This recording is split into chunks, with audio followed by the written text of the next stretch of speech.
Excited to share about this real estate workshop.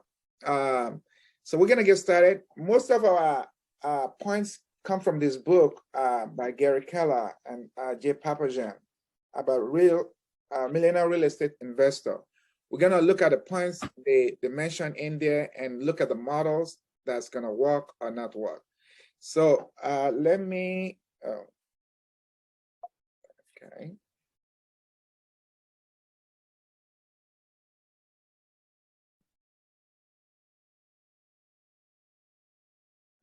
Okay.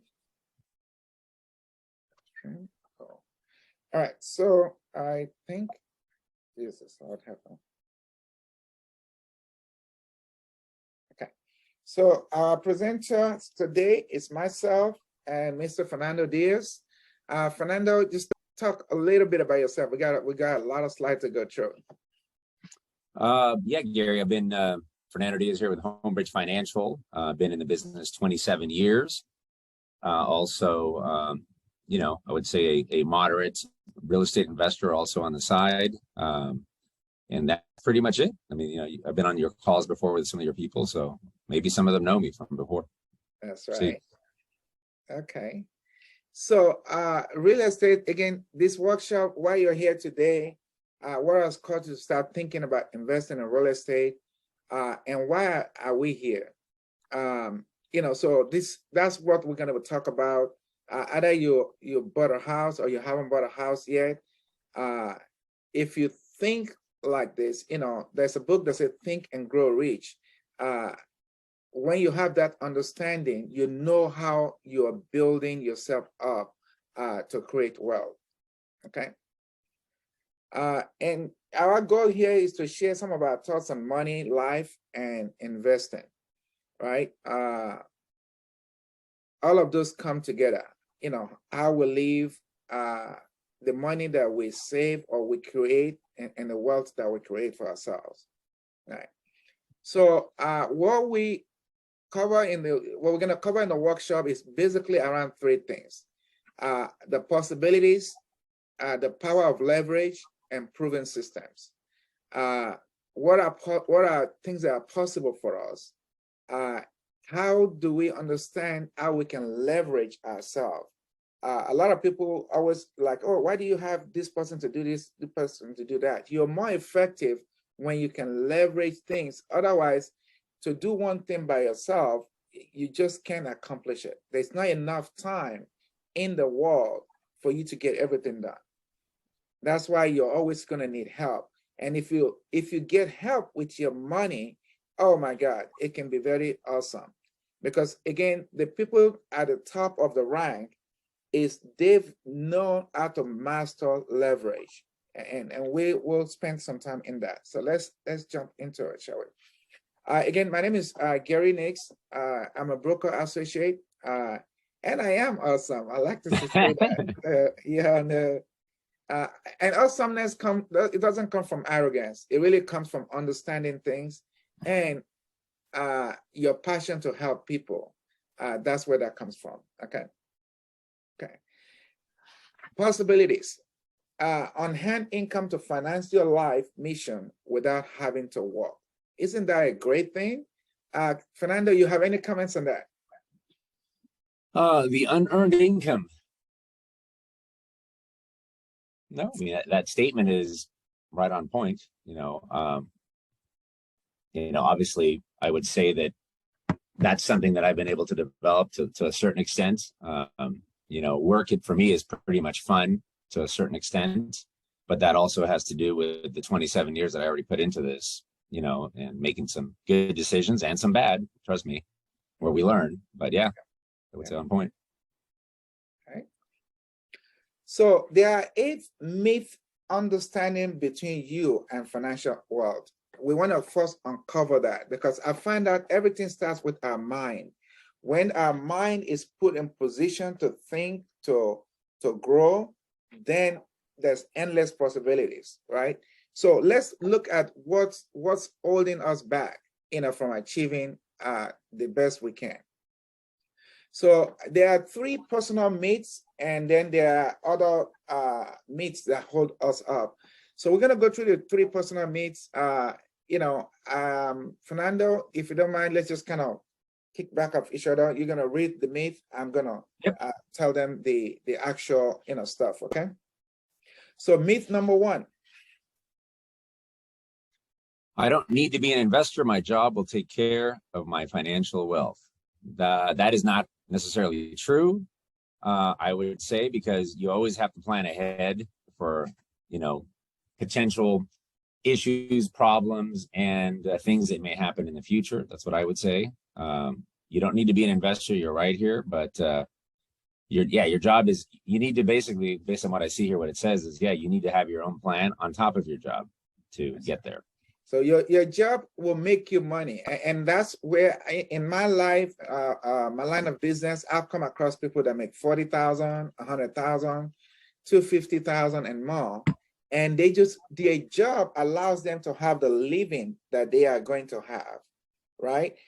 If you make $40,000 a year, you have expenses to carry through at that level. If you make 100,000 or 250,000, you just live where there is. What separates you is when you start thinking beyond that. Okay, so let's talk about myth number two. I don't need or want to be financially wealthy. I'm happy with what I have. Well, I would say that is a statement that is up to everybody to decide.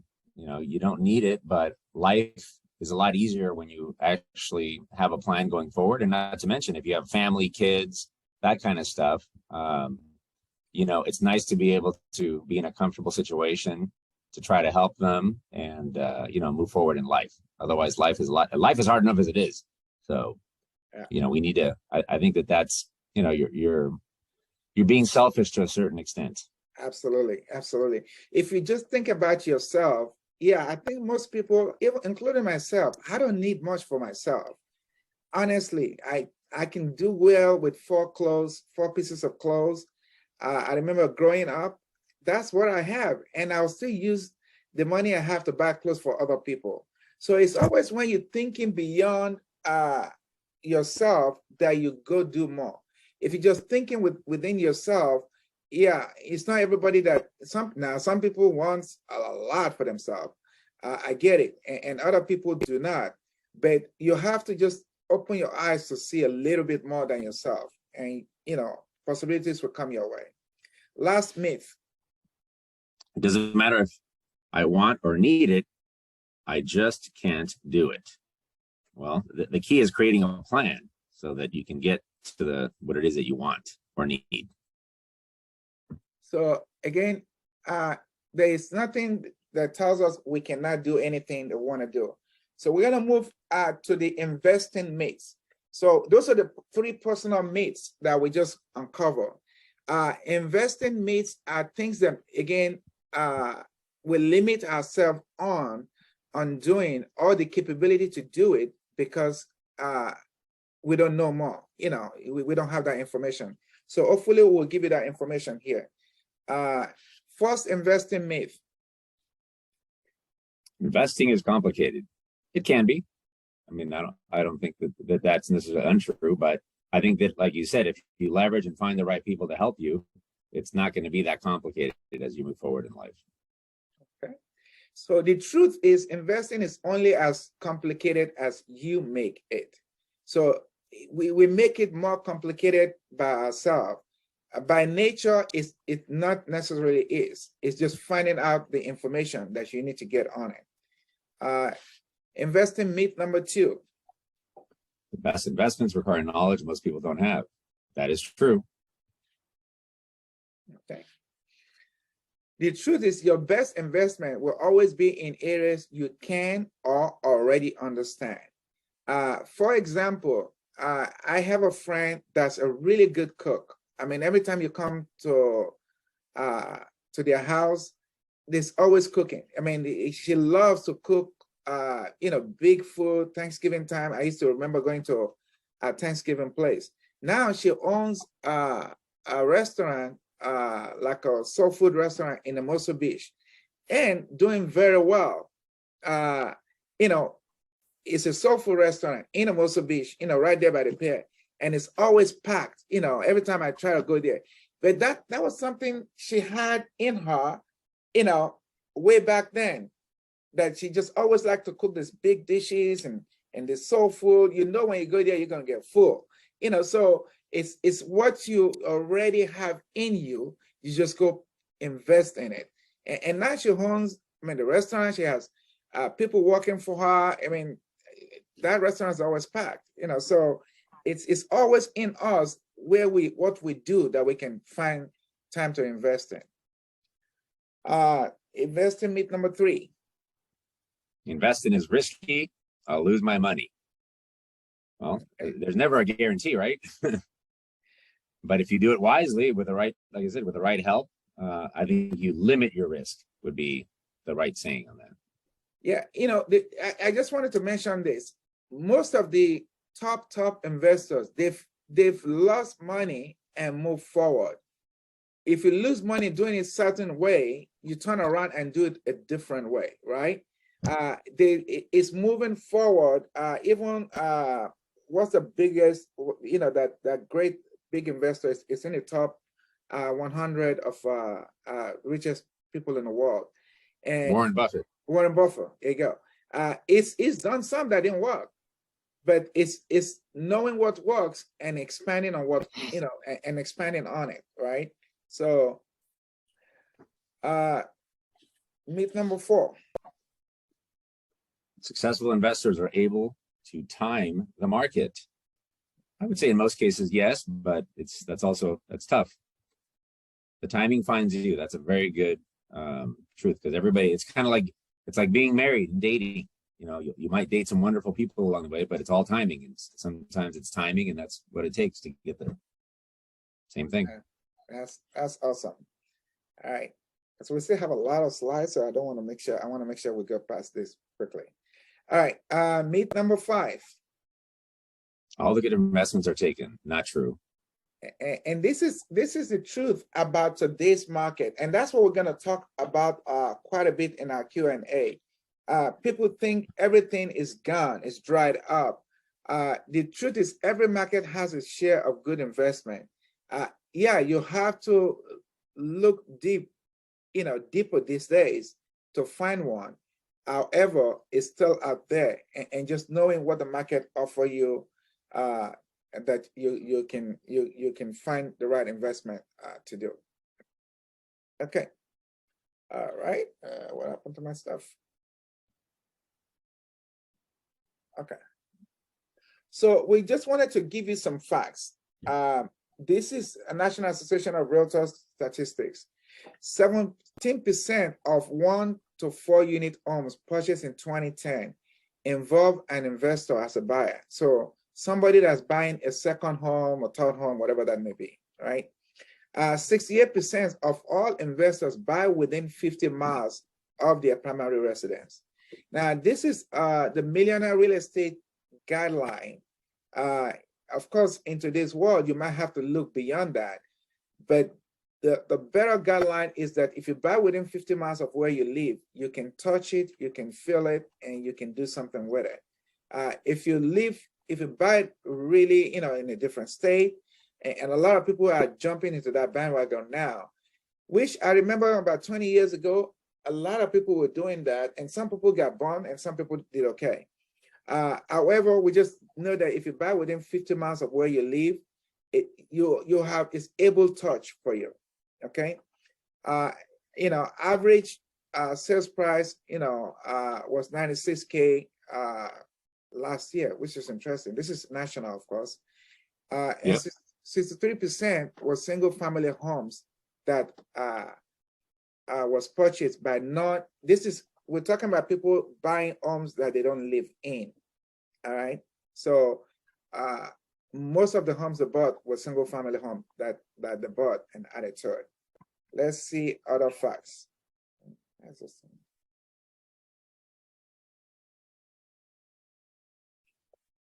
Some LA counties, so that was national facts, and we just want to give you what LA County is showing. In LA County, the number of absentee owners that own condos is 95,993. I would say own condos purchased in 2020 was 4,353.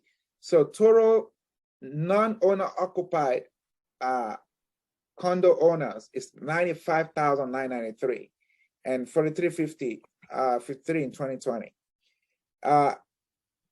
Non-owner occupied single family home owners is 197,147. This is in LA County, not California, okay? And then the number that did purchase in 2020 was 11,183. So basically 2 or 4 units own, which of course in that case is mostly non-owner occupied. It's 92,742, and 2 to 4 units purchased in 2020 was about 2,500. Okay. So let's move on to talk about the big why. Why? This is where what fuels people to do stuff. If you don't have a big why, you generally don't do anything, which is what we're talking about, that people endeavor to do something when there is a bigger thing beyond themselves. If you're just thinking about yourself, you always limit what you can achieve or what you can do. But when you have other reasons behind you, then you'll do more. Okay. And so in that possibility, we're going to talk about the goals, specific measure targets that fulfill your big why, then the models, the proven systems and strategies for achieving that big goal. And the bigger habits is the consistent action and right choices that come from following models. Models, when we say models, well, let my co-host talk about that. What can you share about models? The proven system, and well, I mean, the problem is that the models have to be sized to the financial ability that you have. But the reality is most people miss the fact that most people have a myth that they feel that they can't achieve that goal to basically be in that, if you want to call it, in that box. And the reality is they need to do the research and talk to somebody that has the experience, and can show them that, yeah, you may have to buy a condo as your first investment property, because obviously typically the cost is lower to get in, but at least you have something, versus a 3 or 4 unit property, which is more expensive and obviously requires more money and a bigger income, et cetera, et cetera. So I think that the system for the big model is dependent upon who you're talking to and whose advice you're taking and who you work with to try to achieve that goal. Okay. Thank you. All right, so the power of leverage. What is leverage? There are unique propositions of investing in real estate, in contrast to stocks, mutual funds, and money markets, right? So real property is an able investment. Its value never goes to zero. We all know that, right? And purchasing real property also can be leveraged. We're going to talk about that. We'll talk about the power of leverage earlier on. Having people do stuff for you. Okay, let me just give you an idea of what a kind of typical idea of what normal leverage is. Okay, let's say at your house, today is Saturday, you wake up in the morning, you need to paint your porch, you need to do some gardening work, you need to cut your grass, right? And your house is dirty, you also need to clean it all up. And what else do you need to do in the house? And then you need to cook, for the family. So it's one person, and let's say you have an hour to do all of this, right? You got to cut your grass, right? You got to paint your porch. You got to eat before you go to work, and then you got to clean up the house. So leveraging is simple as, okay, what can I do in my time where I'm not overstressed? I mean, this is the reason why a lot of people have, heart attack or blood pressure or whatever, that kind of stuff. So let's say you say, okay, the gardening is going to take me an hour already. If I get into the gardening, cutting the grass, it's going to take me an hour. Well, let me leverage that. Get a gardener, you pay them $60 a month, and they help you cut the grass every week. So that's taken care of, right? Well, the push, I know how to paint, but it's gonna take me time to go get the paint, to lay if I need to put some plastic thing on the floor, get the brush and start painting it. So if I get somebody else to do that, it saves me that time. So now you look at what's most important. Well, I need to cook for my family, and I have to prepare the cooking. I have to get the ingredients and all that stuff. And maybe there's some dishes to be washed. Well, I also need to clean up my house. So all within this hour, you got to do this. The power of leverage is that, yes, all those things can be done, but you can do it all in that 1 hour. So you leverage this to that person, you get a gardener to do that, you get a handyman to do the painting on the porch, and you get a house cleaner to clean up the house, and you just fix the food for the family. So your time is well done, where, okay, your family enjoy your moment with you, and you don't have to do all this other stuff, and you are done, your hour is fully fulfilled, everything gets done for you, right? So that's kind of where leverage comes in. So it's a most able investment. Now we're going to talk about leveraging real estate, right? It's accessible, anyone can buy it. Appreciable, right? Increases in value over time. Rentable, talk to me, Fernando. Take on the rest of the leverage. Right? Well, I mean, rentable, yeah, cash flow, and using basically your tenant's money to pay down your debt and increase your equity. Improvable, obviously. All properties are improvable over time, which not only creates more value in the long run for the property, but also more rental income, which is more cash flow. You see here, deductible, and yeah, for tax purposes, guys, all maintenance costs, depreciation, mortgage payments, taxes, insurance, everything is a write-off to decrease your tax liability on a property. And keep in mind, you still maintain the wealth and value of it. That's yours, but this is just more of a balance sheet sort of model, if you want to look at it that way. Stable, slow to rise and slow to fall. That's true. And Southern California real estate is about some of the best in the country when it comes to value and the way it holds its value. Even on down markets and up markets, it always maintains and it always comes back strong. But regardless of where the values are, one thing I've learned about Southern California real estate is the rents are always high. They always fairly maintain at a high level. So that's good if you own property or rent, investment property, I should say. And livable, yeah, shelter in more ways than one. And one thing that I wanted to point out, Gary, which is a great example here, is your previous slide said that, real estate typically never goes to zero in terms of value. Okay. But if you look at things like the stock market, like, I don't know if you guys know everything that just happened with FTX, that, people have lost billions of dollars. It's pretty much done. It's zero. So you took something that was capitalized of a value of, who knows, 12, 15 billion dollars. And obviously, due to some funny business and whatever was going on back there, today that 12 to 15 billion dollars is basically worth nothing. And that never really happens with the value of real estate. You know what? Thank you for mentioning that. I had a call with a young man that you actually helped finance the home they bought a while back.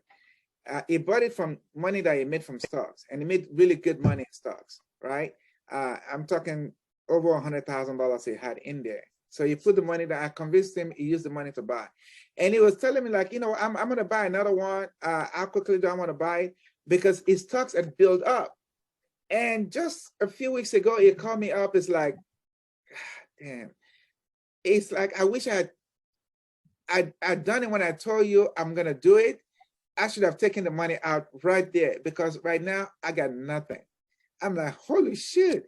We're talking about $200,000 that all of a sudden it got nothing.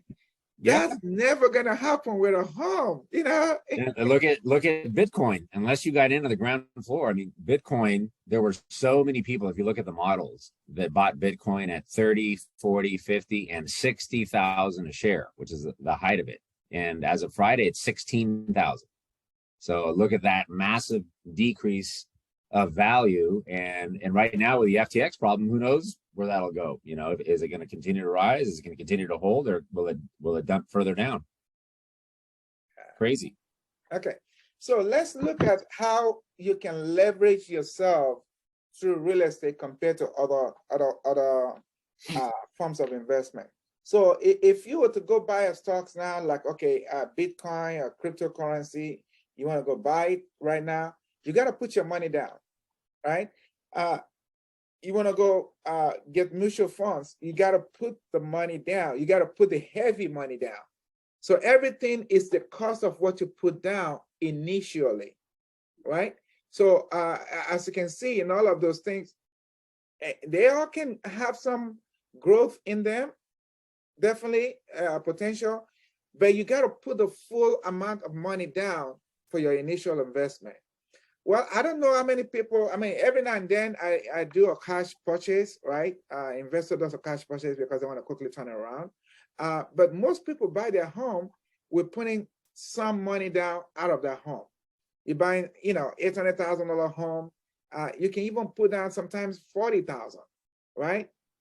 You know, or even if you're putting 20% down, and in this model, what we want to show you is putting 20% down, right?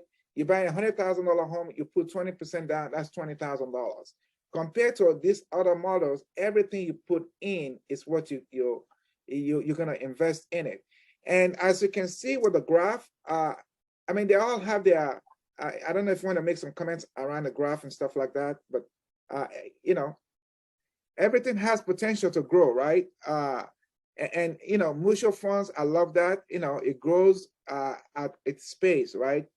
But all of them, you have to put your whole money down. While in real estate, you do not. You just need to put some of it down. And I mean, we've done loans for people that bought with zero out of their pocket sometimes, you know, on the first one, right? So this is the benefit of investing in real estate compared to other forms of investment. I'm not saying that you shouldn't do any one of this, because if you can get a 10% yield on your mutual funds and you have the money to put down, I think it's all good, right? And then not only that, the benefit is, okay, no, let me not say everything yet. I have some slides to show. Okay. So leverage is using other people's money, banks, mortgage money, and owner financials to make money, to leverage your profit, right? Appreciation and rent are based on total value of property. Return on investment is calculated by money invested, you know, 20% of 100,000. So here's kind of the calculation. You guys can see, you know, if you're putting 5% out of 100,000, it's 5,000. You know, and then 5,000 is equals to 20%, which I hope you all get that part. Okay, all right.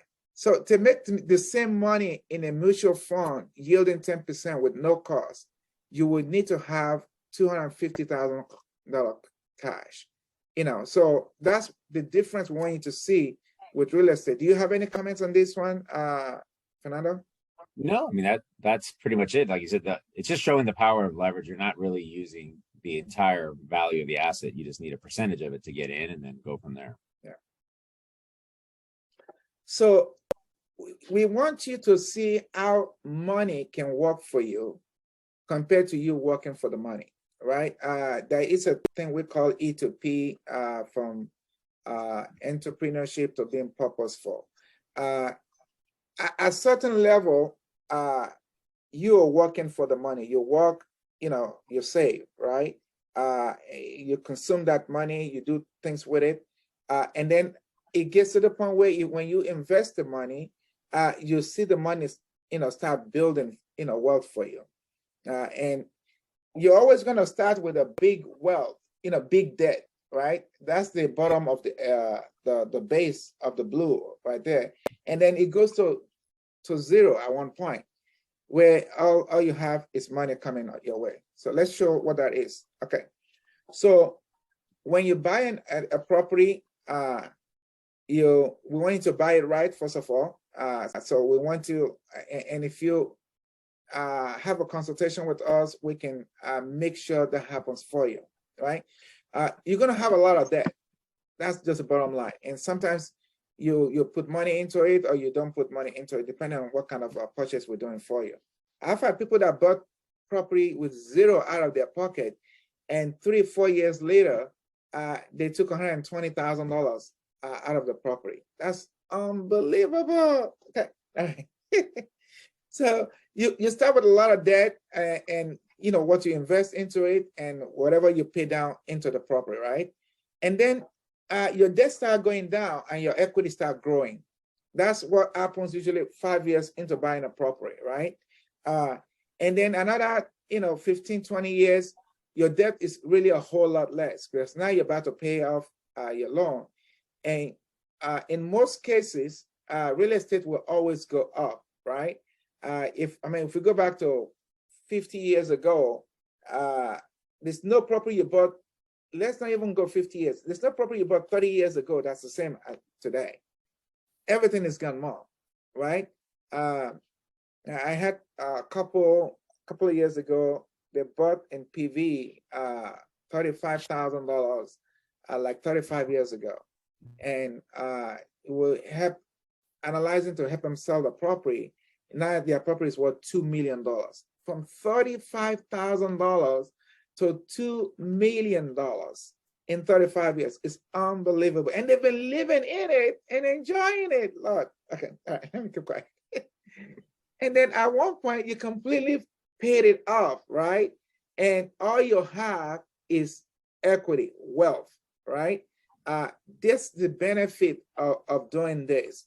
And I want you to look at this, even for your first home. This is how you're building that wealth. You're paying it down. You're like renting it, right? And you're paying it down, and you just build up this equity over a period of time. Okay.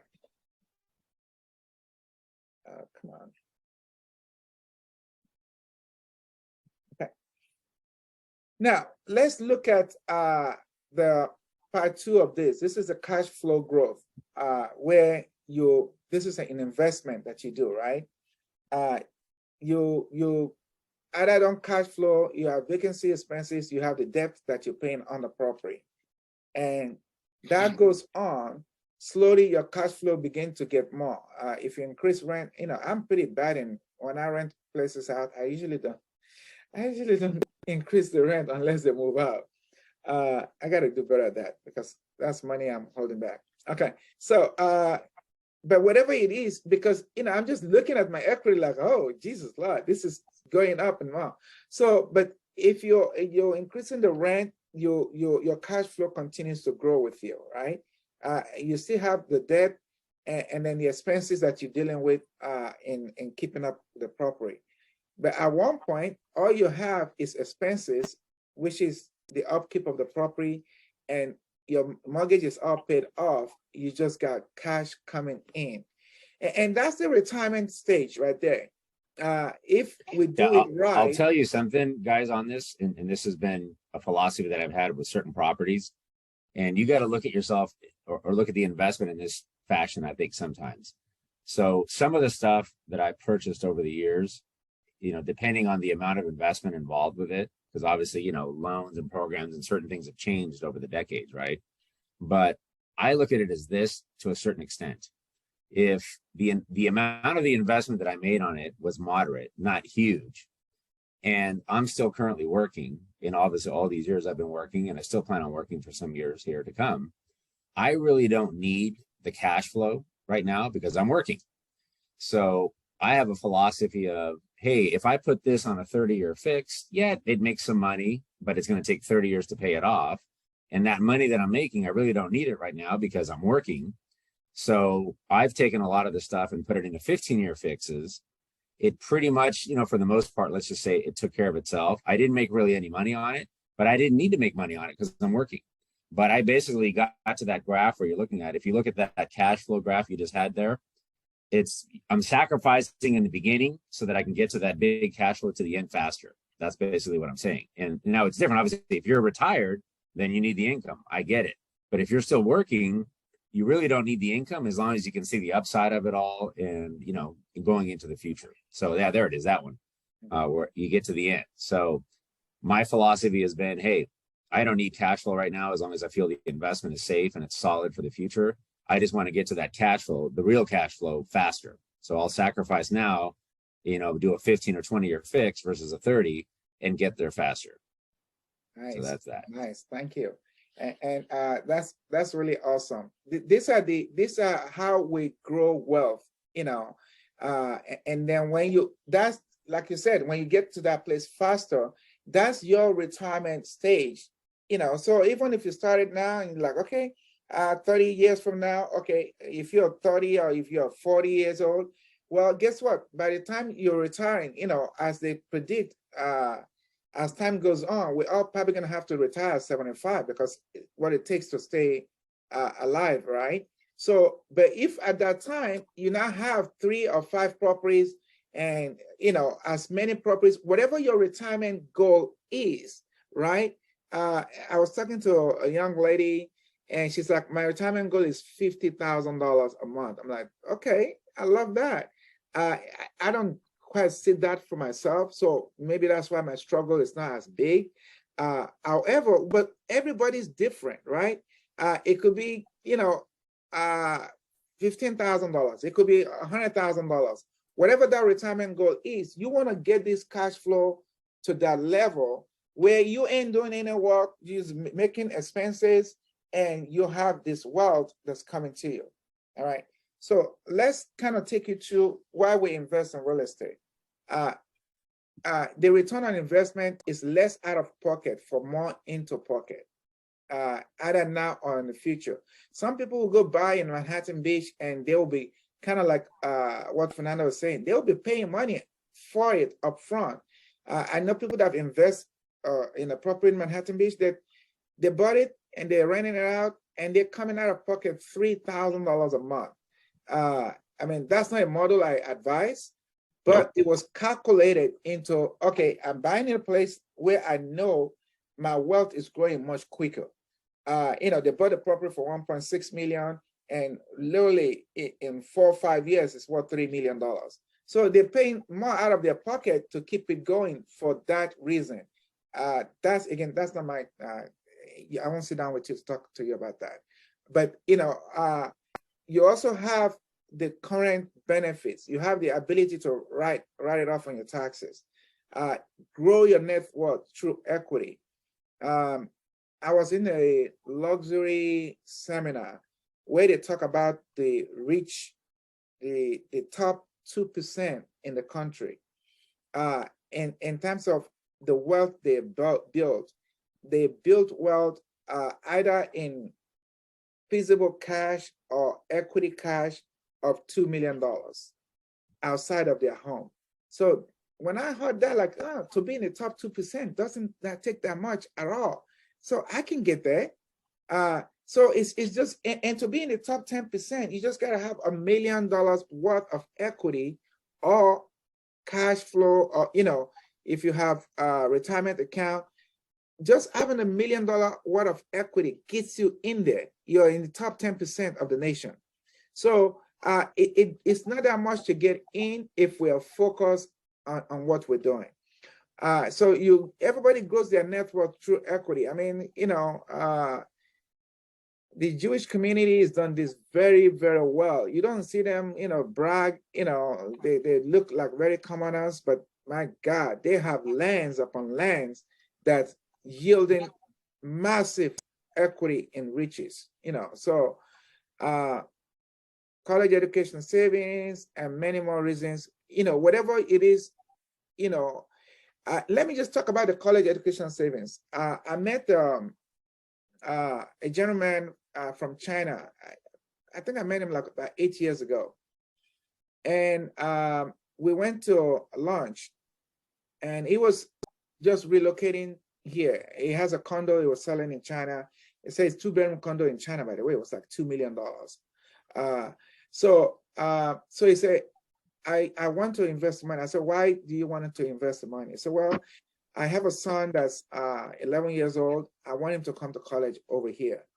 And, really,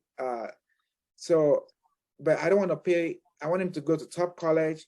How do I save money? Do I just bring my money in and put it in the stock so that way I can get him to go to college. The son was not here at that time. So I sat down with him. I said, well, if I can share with you a few of my knowledge about what some people have done and done very well. So he said, sure. I said, well, it's 11 years old, so obviously it's going to finish high school when it's 17 or so. And then, so that will be 6 years from now. I say, and he told me that China was not allowing you to take money out of China like that. You have to take it in little drops, 30,000 or whatever. It's mini amount that you can take once a month or so. So I said, well, why don't you, if you can get up to 200,000, I would say you can buy a property here, even though you're not a U.S. citizen, blah, blah, blah.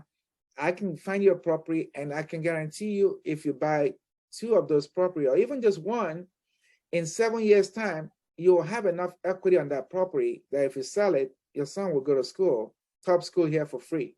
It's like, oh, talk to me more about that. And by the way, the guy listened to me and he did exactly that. He actually bought 2 properties, and he just sold one of them. The son is just about to go to a college in Austin that he made almost $250,000 from. So this is how you leverage your money into doing other stuff, for it, right? And he still has the other one. He say, I'm going to hold on that one till that one is worth $1 million, where I can get $500,000 out of it. Okay, well, he got only one son, so it's going to be going to college free. So it's just knowing what we're doing. So this is why people invest in real estate. If you can have clarity on the future, what you can do with it. Even if it's your retirement, I have some people on this medium that maybe come from different country or whatnot, and you want to go retire, when you retire, well, your Social Security is not, you can't live by that. So, but you can invest in real estate, and then when you're about to retire, cash on that investment. It will be a whole lot more than your hard, some people work where, you get good benefits and whatnot, but, at the end of the day, maybe you get, 500,000 when you retire. But at any able time, you buy a property today, and 10 years from now, or 15 years from now, or 20 years from now, hell, you're going to cash in a whole lot more than that out of that property. So if we just look at that, that's how we can put our life in perspective. I'm sorry I took a long time on that. All right. Okay, now this thing's going on. So Fernando, can you talk about the different ways people can write off taxes and stuff through their real estate investment?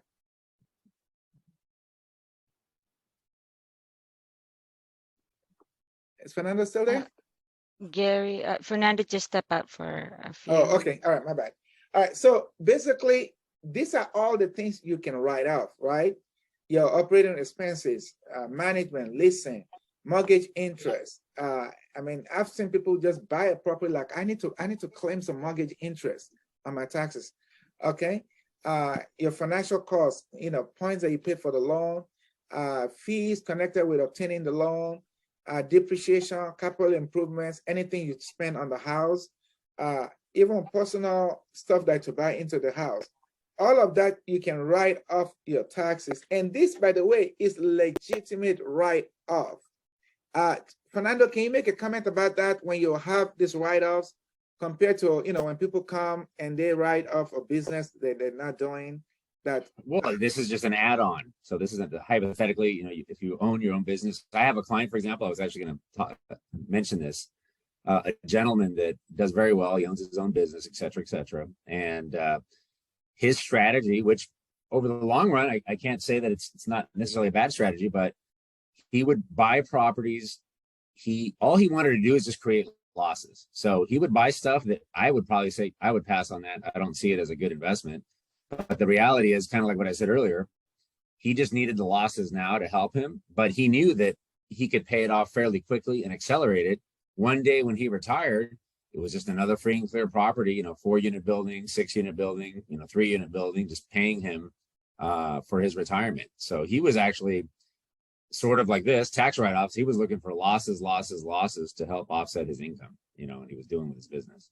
And Different strategy. Hey, it's a strategy. It's a different strategy, but no, I mean, listen, this is what, our ex-president Donald Trump does so well. People don't like him, but that's the truth. The guy knows how to do business. You write off, and he's writing off stuff in the billions, right?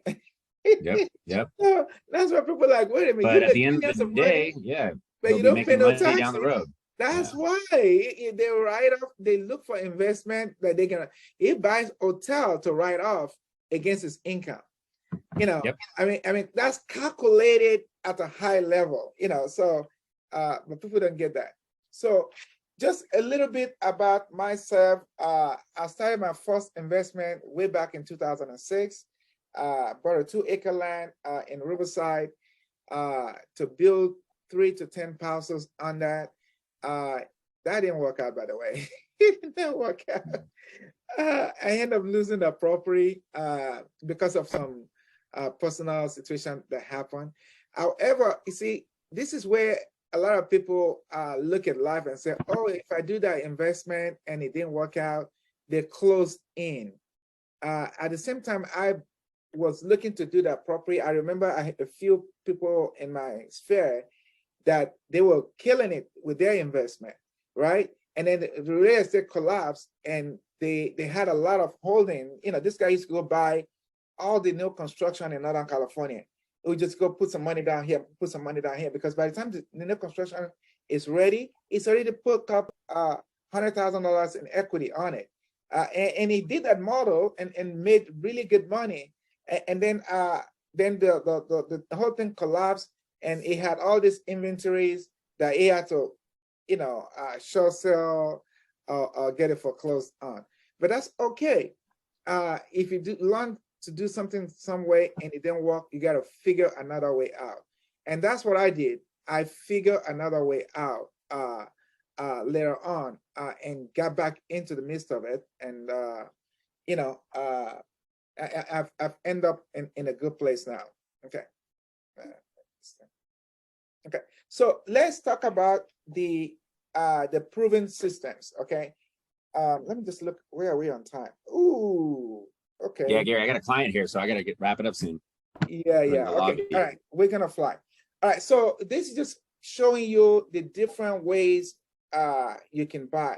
But we just recommend learn one way and stay with that way if it works well for you.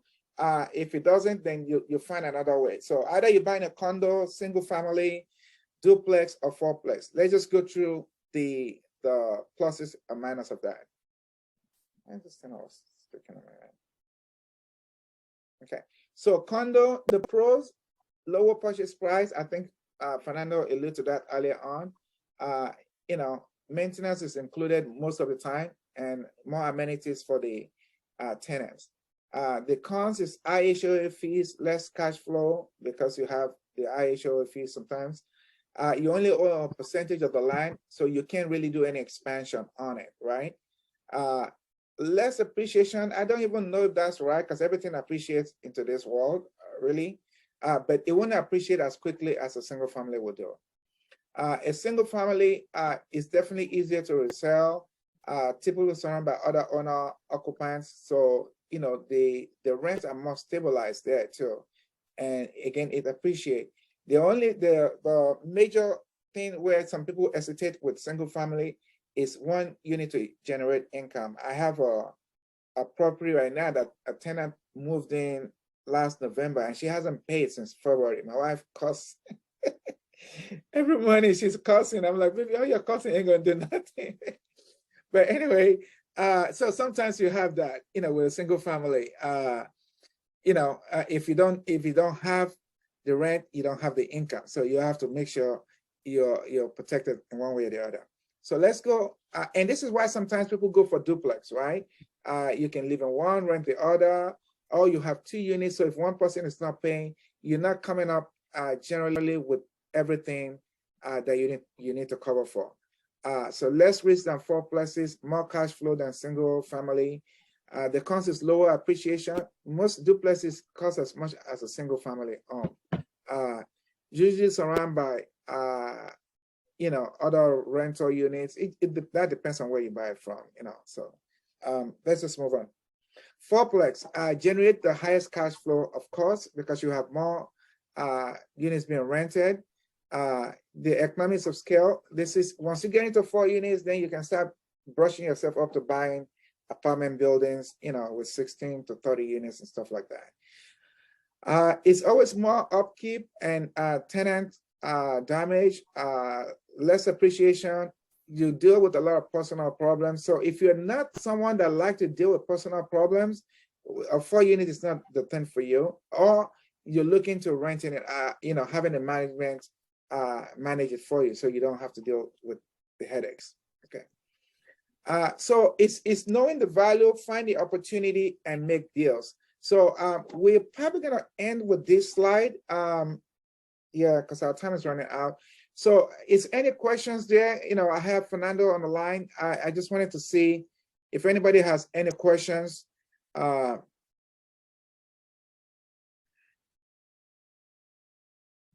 So Gary, they can always email you or call you, and we can do a 3-way call down the road or whatever's needed. Okay, so I have a question. Yeah. Yes. Okay. Yes, like how many property can individual somebody have on their own?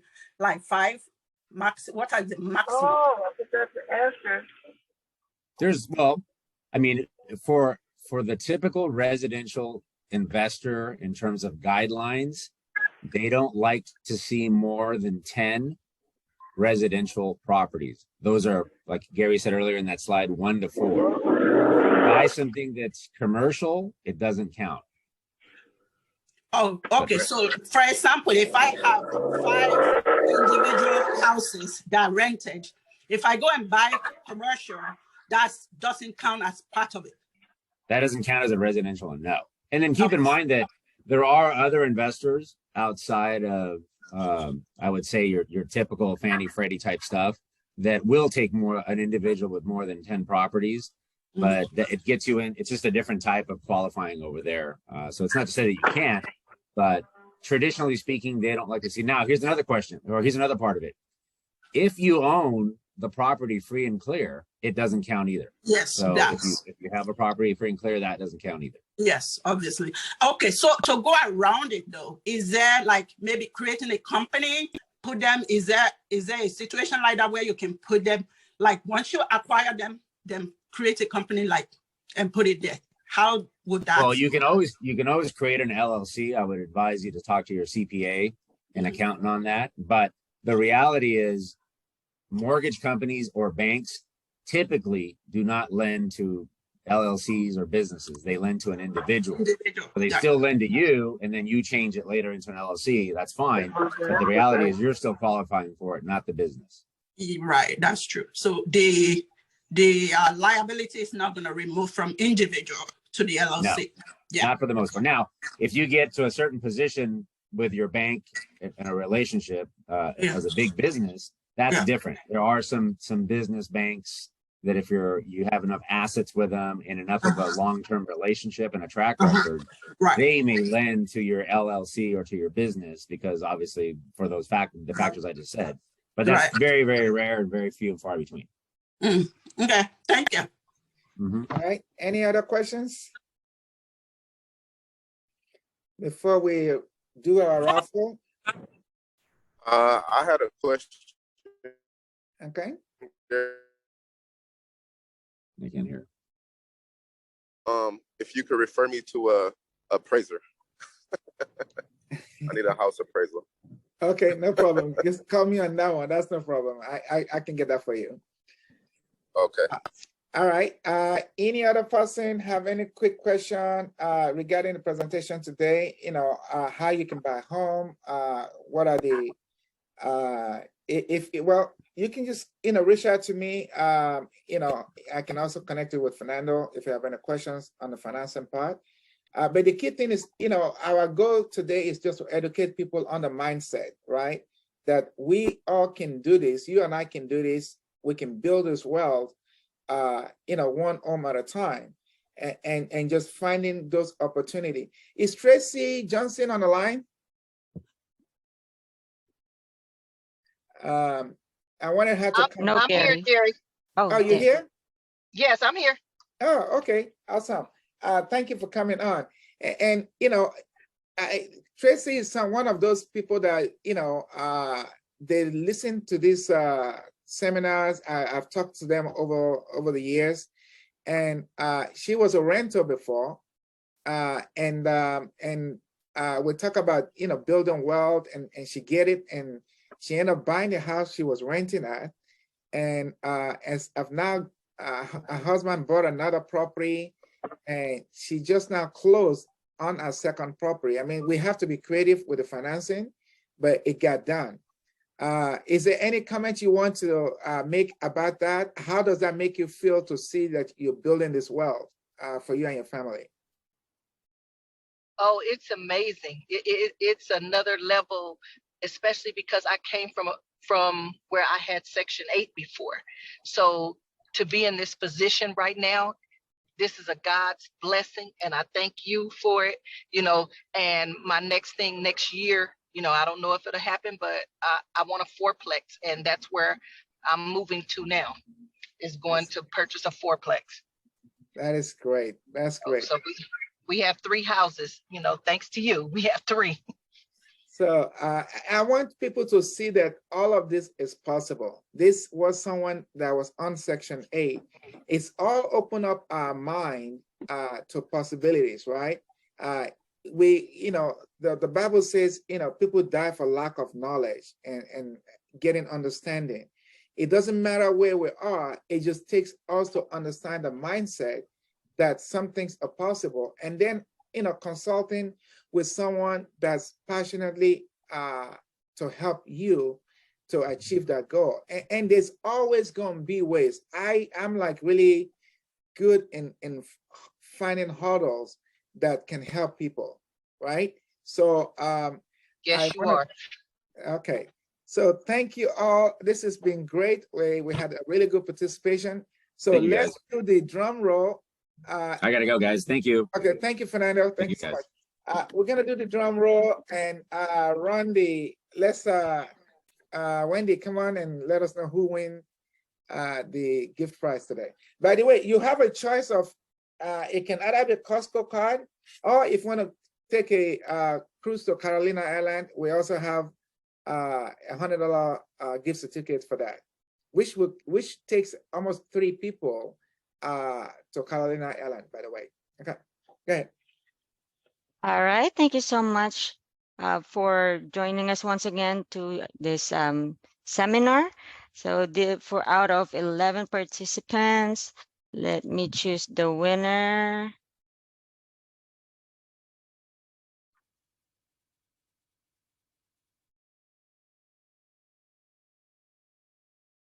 Okay.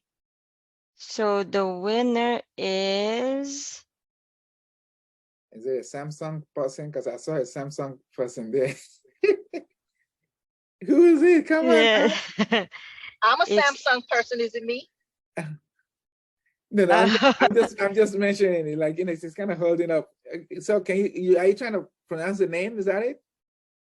Yeah, actually, it's Oluwayemisi. Oluwayemisi Basidi. Oh my Oh God. my God. What again? Oh, yeah. You know what? Congratulations. Okay. Jerry, Wow. you know, I brought somebody today. Okay. Thank Yeah, you. I have Bumi there.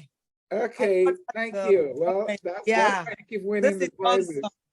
Thank you so much. Okay. Well.